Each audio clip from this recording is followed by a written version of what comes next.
Yang terhormat dosen penguji ujian kinerja PPG dalam jabatan kategori 1 tahun 2022.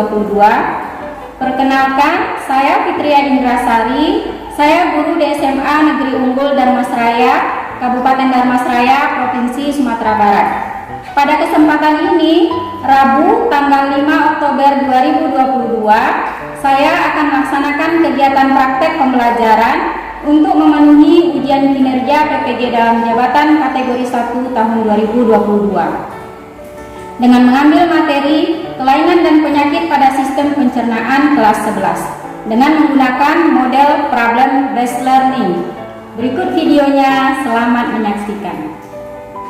Assalamualaikum warahmatullahi wabarakatuh. Waalaikumsalam warahmatullahi wabarakatuh. Bagaimana kabarnya Anda? Baik, Bu. Alhamdulillah. Sudah siap untuk mengikuti proses pembelajaran hari ini? Sudah, Bu. Oke, kalau begitu silakan diperhatikan lingkungan tempat duduknya. Kalau masih ada sampah, sampahnya diambil lalu dikantongi terlebih dahulu, nanti dibuang tong sampah. Sudah bersih? Sudah, Bu. Oke, untuk memulai kegiatan pembelajaran kita hari ini, mari kita berdoa dulu. Ketua kelas ada? Silakan dipimpin doanya ketua. Duduk siap. Berdoa mulai. Selesai. Oke, baik. Ibu cek kehadirannya dulu. Alif, Ibu. Ayam, Eci. Sebelum kita masuk materi pada hari ini, Ibu mau tanya dulu apa yang sudah kita pelajari pada pertemuan minggu lalu. Pada pertemuan sebelumnya kita sudah membahas tentang mekanisme pencernaan pada tubuh kita. Nah, siapa yang masih ingat proses pencernaan? Apa yang terjadi di mulut kita? Ketika, ya silakan. Pada pencernaan mulut terjadi dua pencernaan, yaitu pencernaan kimiawi dan mekanik. Yang mekanik dilakukan oleh gigi, sedangkan kimiawi yang dilakukan oleh enzim. Alin, bagus sekali, kasih terus untuk Zakia. Setelah pencernaan di mulut, nanti makanan akan ditelan masuk ke dalam esofagus dan lambung kita. Nah, apa yang terjadi di lambung kita? Makanan yang masuk ke lambung juga akan dicerna. Bagaimana prosesnya? Ya, silakan, Fadil. Makanan yang dicerna di lambung mengalami dua pencernaan. Yang pertama secara mekanis dan kimiawi. Pencernaan mekanis terjadi dalam kontraksi otot lambung, sementara pencernaan kimiawi berlangsung dengan enzim getah. Ayo, siapa yang masih ingat apa saja enzim yang dihasilkan oleh lambung? Ya, silakan Elisa. Enzim pepsin, enzim renin, dan hormon pepsin. Iya, enzim pepsin, renin, dan lipase. Ya, betul sekali. Kasih applause untuk yang sudah menjawab. Ini ada kaitannya dengan apa yang akan kita pelajari pada hari ini. Tapi sebelum itu, Ibu mau memberikan pretest dulu untuk mengukur sejauh mana pemahaman Anda mengenai materi yang akan kita pelajari. Dikerjakan langsung di kertas ini, jangan lupa ditulis namanya. Ibu beri waktu 3 menit saja karena soalnya sedikit. Silakan dikumpulkan.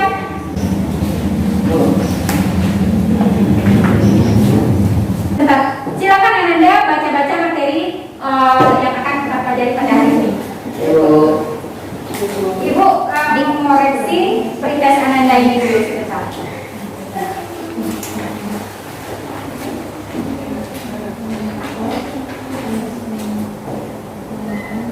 Oke, jadi pada hari ini kita akan mempelajari tentang kelainan dan penyakit pada sistem pencernaan manusia. Nah, apakah Anda pernah mengalami sakit perut? Nah, kenapa bisa terjadi sakit perut? Apakah makanan yang kita makan sudah dijamin kebersihannya? Apakah makanan yang kita makan sudah higienis? Bagaimana seandainya kita makan makanan yang kurang higienis ini? Apa yang akan terjadi? Sakit, Bu. Ya, tentu banyak sekali gangguan yang akan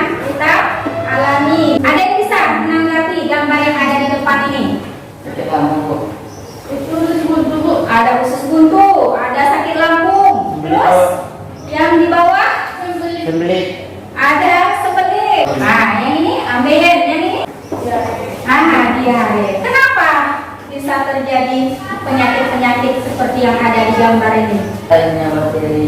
Bisa jadi karena adanya bakteri. Tapi ini nanti akan kita pelajari lebih lanjut. Jadi tujuan pembelajaran kita hari ini adalah peserta didik mampu menganalisis gangguan dan penyakit pada sistem pencernaan makanan manusia dengan baik, sehingga peserta didik dapat mengamalkan perilaku jujur, disiplin diri, santun, peduli, termasuk di situ gotong royong, kerjasama, toleran, bertanggung jawab, responsif, dan juga proaktif.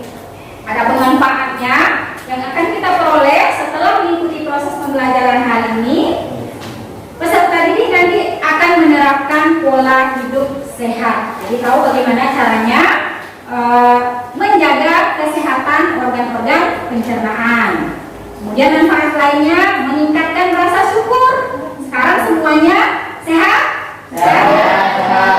Bagaimana kita mensyukuri nikmat sehat yang sekarang masih kita rasakan, pencernaannya sekarang masih sehat. Kemudian lebih memperhatikan lagi asupan makanan yang kita konsumsi sehari-hari. Jadi ini manfaat yang akan kita dapatkan setelah kita mempelajari materi pada hari ini. Model pembelajaran yang akan kita terapkan pada pertemuan kali ini adalah problem based learning, pembelajaran berdasarkan masalah, di mana alurnya bisa Anda lihat di slide depan. Pertama, Ibu nanti akan menyajikan sebuah masalah, orientasi masalah. Jadi Anda nanti mengidentifikasi apa permasalahannya, kemudian kita bekerja dalam kelompok, berdiskusi, memecahkan permasalahan yang ada. Jadi Anda nanti melakukan penyelidikan melalui kajian literatur, berdiskusi, membaca bahan ajar, browsing di internet. Lalu hasil penyelidikannya nanti dikembangkan dan dituangkan ke dalam sebuah LKPD. Kemudian kita presentasi dan diskusi. Jadi cakupan materi yang akan kita pelajari itu adalah kelainan dan penyakit pada sistem pencernaan manusia. Ya, seperti biasa ada pun bentuk penilaian yang akan Ibu lakukan. Yang pertama itu penilaian sikap, meliputi rasa ingin tahu, keaktifan, kerjasama, tanggung jawab, dan kejujuran. Hal ini teknisnya melalui observasi selama proses pembelajaran. Kemudian ada penilaian pengetahuan di akhir nanti melalui post test, beberapa soal tertulis. Kemudian penilaian keterampilan, di sini yang Ibu nilai adalah keterampilan berdiskusi, bagaimana menjelaskan, bagaimana penggunaan bahasanya, akan Ibu nilai melalui observasi penilaian keterampilan diskusi. Setelah Ibu periksa hasil perintasan Anda, ini jadi bahan pedoman Ibu untuk pembagian kelompok kita supaya kelompoknya lebih heterogen. Oke, Ibu bacakan anggota kelompok diskusi kita pada hari ini. Kelompok 1, Alif, Tenta, Eci, Cindy. Kelompok 2, Tisco, Fani, Ayah. Sudah duduk di kelompoknya masing-masing? Tidak. Oke, Ibu akan memberikan LKPD dan bahan ajarnya.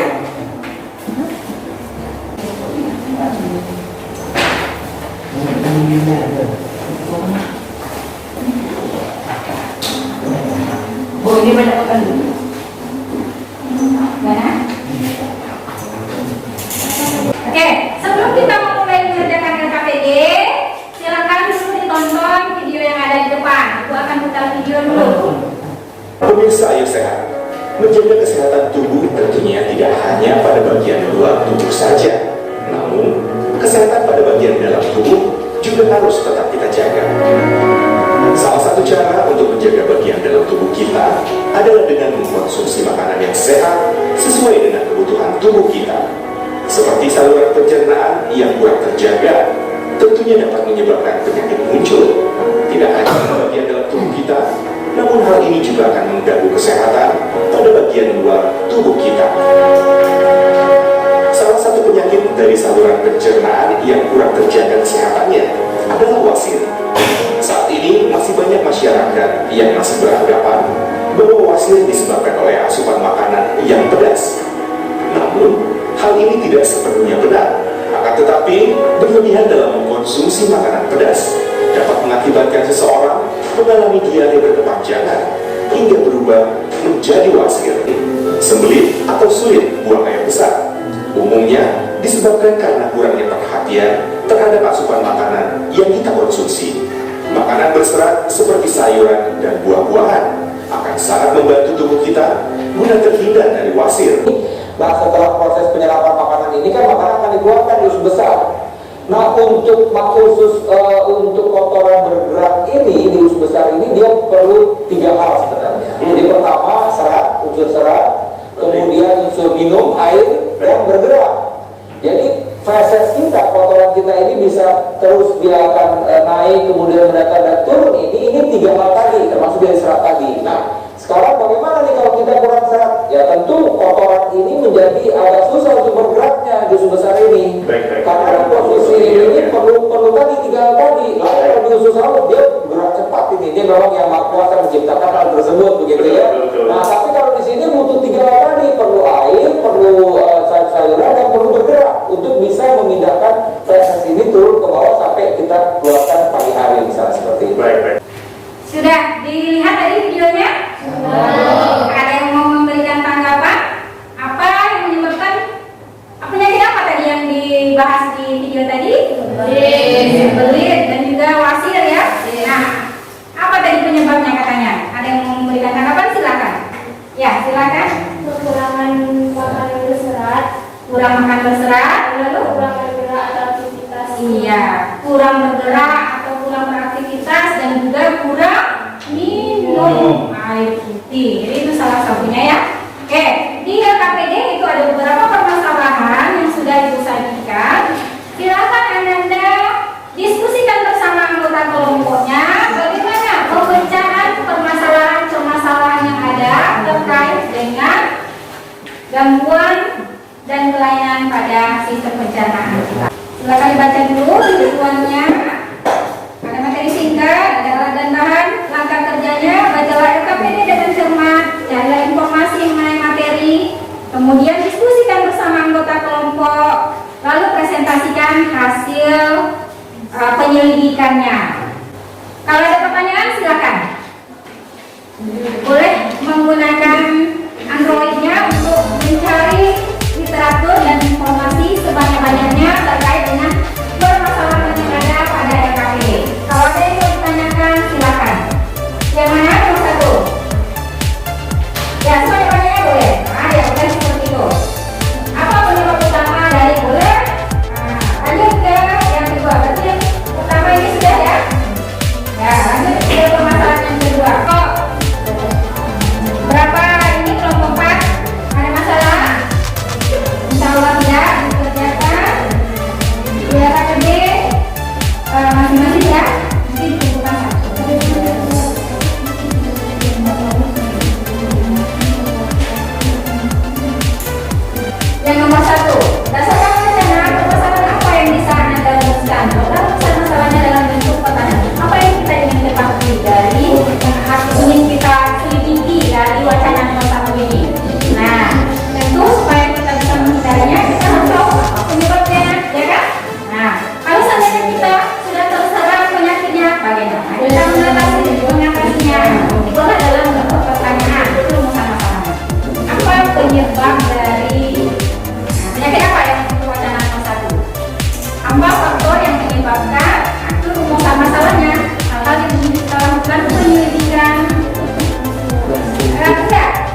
dan jenis berarti ya. Nah, apakah cuma itu yang menyebabkan kita diare? Apakah ada penyebab lainnya? Apakah cuma karena itu kita? Oke, baik, kita lanjutkan. Anak-anak sudah selesai semuanya mengerjakan menyelesaikan permasalahan yang ada di LKPD? Sudah?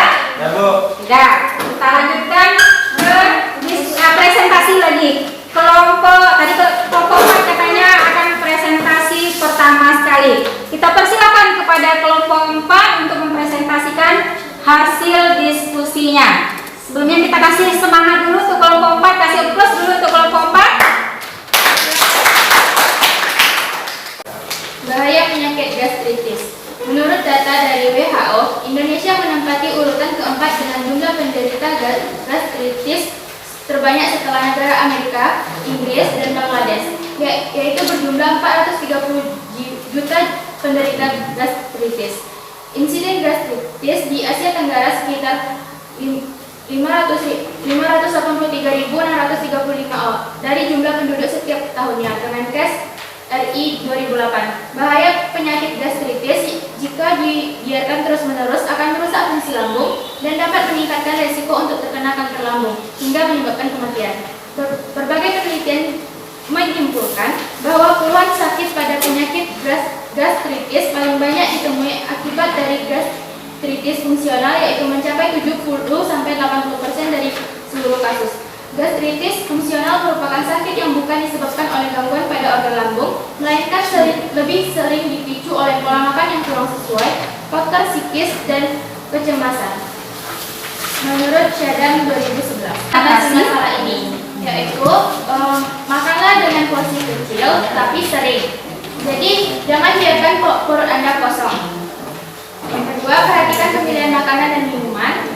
Pilihlah makanan yang berserat, tinggi, rendah lemak, kesamaan rendah, dan bebas dari kafein. Contohnya, kurangi minuman kopi. Lalu hindari rokok, menjaga kebersihan, dan kelola stres dengan baik. Baiklah, cukup sekian presentasi dari kami. Apakah ada yang ingin bertanya atau menambahkan? Tadi katanya ada cara mengendalikan stres. Bagaimana cara mengendalikan stres tersebut? Jadi cara mengelola stres dengan baik yaitu perbanyaklah healing, lalu perbanyaklah refreshing, dan mengerjakan kegiatan yang bermanfaat. Jangan membiarkan diri Anda stres. Apakah yang Baiklah, kami tutup dengan Assalamualaikum warahmatullahi wabarakatuh. Waalaikumsalam warahmatullahi wabarakatuh. Silakan duduk kelompok 4. Kasih plus untuk kelompok 4. Baik, silakan kelompok 2, kelompok 1. Ya. Silakan kelompok 1 presentasikan hasil diskusi Anda untuk wacana kedua ya. Kami dari kelompok 1 akan mempresentasikan hasil kelompok kami yang akan dibacakan oleh Olive Cynthia. Saudara Olive, dipersilakan. Suatu hari, ketika pulang sekolah menuju rumahnya, Fadli mampir sejenak untuk membeli makanan dan minuman yang dijual di pinggir jalan di tengah kondisi polusi udara akibat debu dan asap kendaraan dari beberapa mobil truk yang melintas. Tidak berselang lama setelah ia tiba di rumah, tiba-tiba ia mengalami demam tinggi, nyeri atau kram pada perut kiri, bawah, dan keinginan untuk BAB terus-menerus. Melihat hal tersebut, ibunya menduga kalau anaknya sedang terserang penyakit diare setelah mengkonsumsi makanan atau minuman di pinggir jalan yang mungkin saja tidak higienis. Ibunya langsung menyiapkan larutan Oralit dan menyuruh Fadli untuk meminumnya karena dia meyakini Oralit adalah obat yang bermanfaat untuk menghentikan cairan dan elektrolit tubuh yang hilang akibat diare, sehingga bisa mencegah dan mengatasi dehidrasi. Diare adalah sebuah kondisi ketika pengidapnya buang air besar atau BAB lebih sering dari biasanya. Seseorang bisa dikatakan mengalami diare bila ia BAB sebanyak 3 kali atau lebih dalam 1 hari. Selain itu, feses yang dikeluarkan juga lebih encer. Dr. Rizal Fadli 2022. Langsung ke jawabannya nomor 3. Berdasarkan wacana di atas, dapatkah Anda menjelaskan penyebab terjadinya diare selain yang telah dipaparkan pada wacana. Lalu apakah terjadi perbedaan jawaban antara Anda dari literatur? Jawabannya sama, yaitu penyebabnya diare antara lain pasienses atau stres, makanan tertentu, atau organisme perusak yang melukai imun. Terus ada norovirus atau rotavirus. Namun ada juga penyakit yang gejalanya itu diare. Nah, itu dari kelompok kami apa yang ingin ditanyakan? Ibu silakan. Baiklah, saya dari kelompok 4 ingin bertanya. Tadi kan ada katanya virus, yaitu rotavirus. Siapa sih yang sering diserang oleh rotavirus? Atau kepada siapa yang sering terjangkit rotavirus? Sekian, terima kasih. Assalamualaikum warahmatullahi wabarakatuh. Waalaikumsalam warahmatullahi wabarakatuh. Dan yang sama juga akan menjadi pada kelompok 1. Apakah diare bisa disembuhkan tanpa menggunakan obat atau sembuh sendiri? Saya akan memberikan tanggapan saya tentang isi presentasi dan sedikit sanggahan tentang apa yang kami diskusikan. Menurut saya, apa yang perbedaan jawaban dengan literatur itu berbeda, karena yang menjelaskan tentang makanan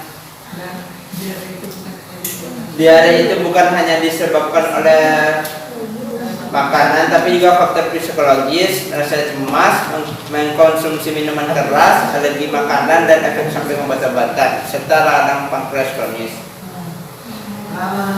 Mungkin itu saja yang dapat saya sampaikan. Assalamualaikum warahmatullahi wabarakatuh. Waalaikumsalam warahmatullahi wabarakatuh. Terima kasih atas sanggahnya dari Fadil. Semoga kedepannya kami dapat lebih teliti lagi. Baiklah, saya akan menjawab pertanyaan dari kelompok 4. Siapa yang bisa terjangkit virus rotavirus?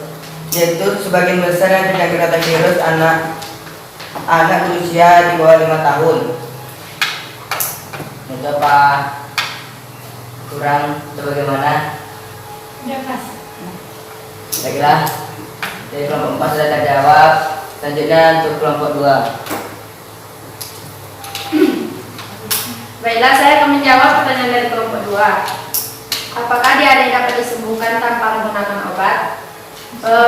Sepengetahuan saya, diare juga dapat disembuhkan mungkin dengan mengkonsumsi bahan-bahan makanan yang mengandung serat, serta juga dapat menggunakan daun jambu. Mungkin sekian dari saya. Assalamualaikum warahmatullahi wabarakatuh. Waalaikumsalam warahmatullahi wabarakatuh. Gimana dengan kelompok 2 sudah jelas? Nah, jadi itu kesimpulannya ya, bisa tanpa menggunakan obat, tapi dengan mengkonsumsi herbal mungkin ya. Salah satunya adalah daun jambu. Ya, itu hasil pencarian dari kelompok 1. Bagus sekali. Ya, ditutup dulu. Mungkin sekian dari kelompok kami. Jika ada salah dan kami mohon maaf. Saya akhiri wabillahi. Wassalamualaikum warahmatullahi wabarakatuh. Waalaikumsalam warahmatullahi wabarakatuh. Kita kasih aplaus untuk kelompok 1. Selanjutnya siapa yang mau merefleksikan kegiatan pembelajaran kita hari ini? Oke, silakan. Saja. Gimana proses pembelajaran kita hari ini, mulai dari tadi diskusi terus presentasi, silakan. Jadi pada saat pembelajaran kali ini saya bisa mengerti bahwa banyak penyakit-penyakit yang terjadi di proses pencernaan atau sistem pencernaan pada manusia. Ya. Salah satunya saya sebagai peserta didik dapat mengetahui bahwa penyakit yang saya derita seperti usus buntu itu bukanlah disebabkan oleh mie, tetapi adanya infeksi oleh virus atau cacing-cacing yang beredar di usus tersebut. Pembelajarannya sangat mengasihkan dan memperluas pengetahuan saya. Terima kasih. Waalaikumsalam warahmatullahi wabarakatuh. Kasih aplaus itu aja. Oke.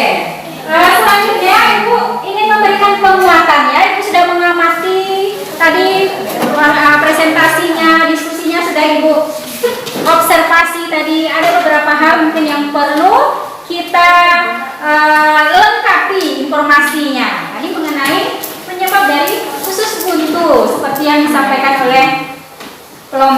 3 tadi.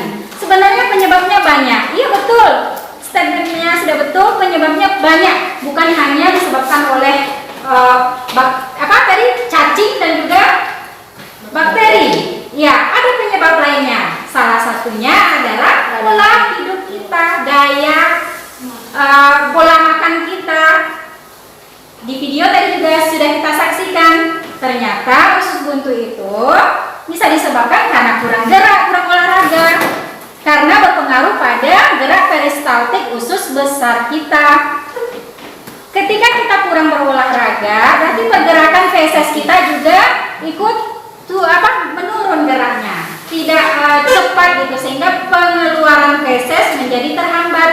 Nah, feses yang berdiam terlalu lama pada bagian usus besar kita, coba dilihat ini ya, mana dia? Ini. Tuh, usus besar kita ada umbai cacingnya atau apendiksnya di sana. Nah, ketika kurang gerak, kurang mengkonsumsi makanan berserat, sayur dan buah, kurang minum air putih, maka feses kita akan menjadi kering dan keras. Karena dia kering dan keras, pergerakannya lambat, terjadilah sembelit, susah buang air besar.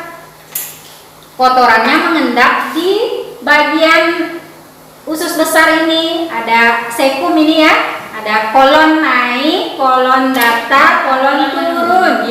Nah, ketika feses kita mengendap di situ, lama berkembanglah bakterinya, terjadi infeksi. Bisa saja bakteri, bisa virus, bisa cacing.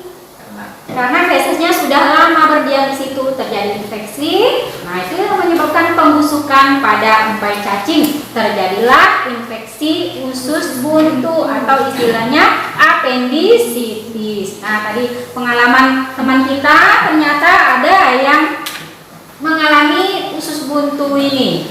Nah, gimana caranya? Berarti supaya kita terhindar dari penyakit ini, rajin berolahraga, mengkonsumsi makanan yang berserat, sayur dan buah, banyak minum air putih. Sudah betul tadi, mengurangi makanan-makanan yang tidak sehat.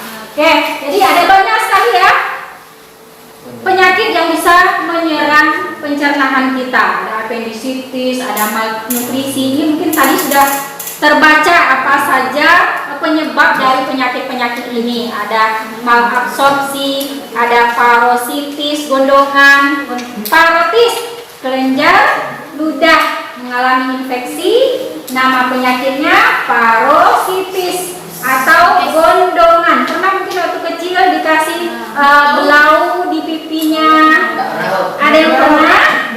Enggak pernah. Nah, mungkin saja sebagian ada yang pernah mengalami gondongan istilahnya. Parositis, infeksi pada kelenjar parotis, sakit, membengkak dia, dan katanya obatnya adalah belau ya. Nah, nanti coba Anda lakukan kajian literatur. Apakah benar parositis ini bisa disembuhkan dengan belau? Apa kandungan yang ada di belau ini sehingga bisa meringankan penyakit parositis? Katanya pakai nasi panas juga bisa, Bu. Nah, itu ya. Ada pendapat-pendapat yang berkembang di masyarakat. Nasi panas ditempelkan, terus digumpal dan nasinya diberikan supaya Gondongannya pindah. berarti ini mitosnya udah tersebar ke berbagai daerah. Di kampung ibu juga seperti itu. Nah, nanti silakan Anda lakukan kajian literatur. Apakah ini fakta atau mitos? Ya. Oke, ada ini ya macam-macam. Silakan nanti lakukan pembelajaran lebih lanjut. Sariawan mungkin sudah sering, sariawan, konstipasi sembelit, gastritis, diare, flatus, pankreasitis. Nah, ada gangguan pada bagian pankreasnya. Oke, mungkin itu saja proses pembelajaran kita hari ini. Siapa yang mau menyimpulkan apa yang sudah kita pelajari hari ini? Kesimpulannya apa?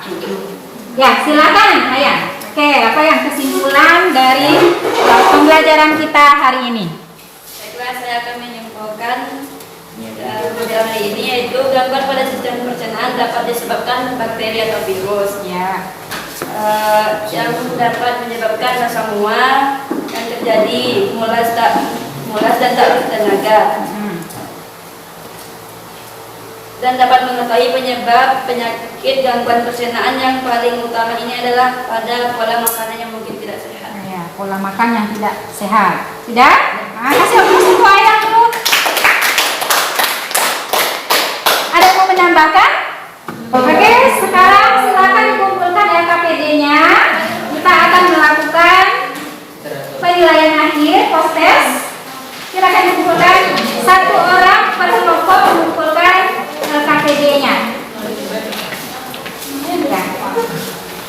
Nah, untuk penilaian akhir ini, Ibu ada beberapa soal. Siapkan alat tulisnya.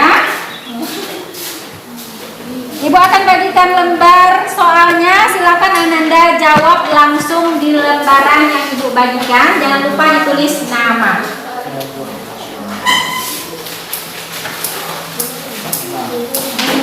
Penilaian akhir kita post test.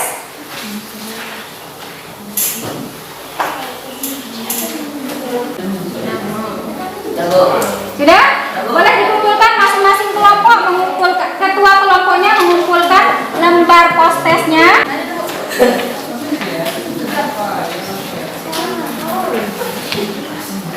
Oke, sebelum kita tutup, Ibu ingin memberikan tugas kepada Ananda untuk membaca materi yang akan kita pelajari pada pertemuan selanjutnya, yaitu tentang sistem pencernaan pada hewan ruminansia. Nah, silakan dibaca materinya pada bahan ajar ataupun pada buku paket atau pedoman yang tersedia. Baik, karena waktu kita sudah habis, kita akhiri proses pembelajaran kita hari ini dengan bersyukur bersama-sama dengan mengucapkan hamdalah. Mohon maaf apabila ada kekurangan. Ibu akhiri. Assalamualaikum warahmatullahi wabarakatuh.